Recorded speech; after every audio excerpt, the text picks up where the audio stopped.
Hi everyone, welcome to Techie Dialogue.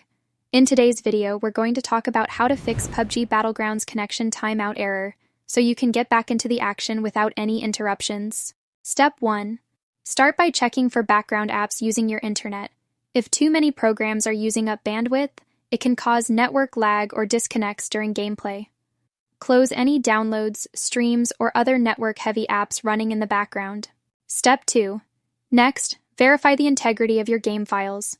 Open the Steam client, go to your library, right-click on PUBG Battlegrounds, choose Properties.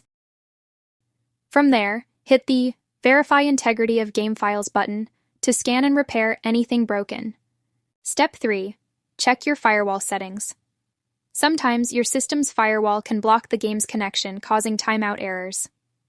Make sure PUBG is added to the firewall's exception list to allow a stable connection. Step 4.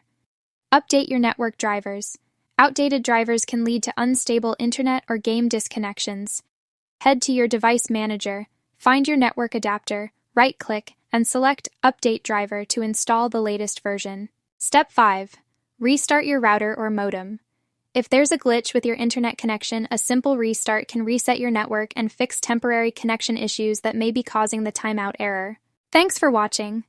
Don't forget to subscribe to Techie Dialogue for more quick and helpful tech fixes.